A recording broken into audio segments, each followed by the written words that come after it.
Hədə-qorxu ilə tələb etmədə təqsirləndirilən tanınmış tiktoker Aybəniz Xəlilovanın cinayət işi üzrə növbəti məhkəmə prosesi keçirilib.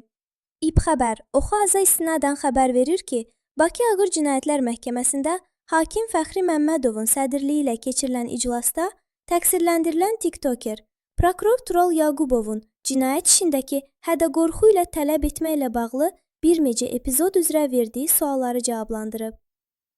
Beniz cinayət işində zərər çəkən kimi tanınan Xalid Kərimovu şantaj edərək ondan külli miqdarda vəsait alması məsələsinə gəlincə vurğulayıb ki, bu hal heç vaxt baş verməyib.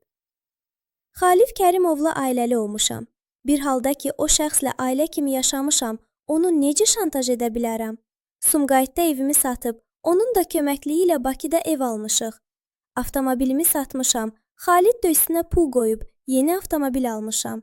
Mənim hər bir şeyim olub. Bir il ərzində TikTokdan 306 min manat pul qazanmışam.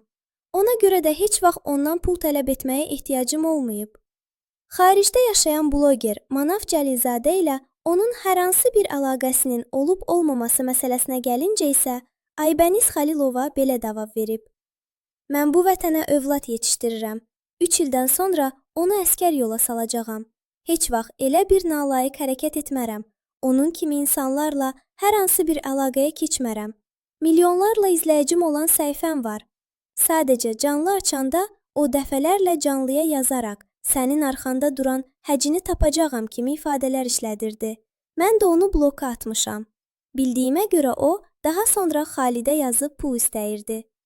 Vaxt məhdudiyyətindən epizodlar üzrə sualların cavablandırılması dekabrın 9-da keçirilməsi nəzərdə tutulan növbəti prosesdə davam edəcək.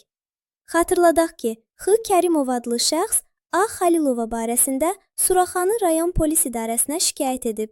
Şikayətçi ərizəsində göstərib ki, A. Xəlilova ondan hissə olmaqla 836 min manat pul tələb edib.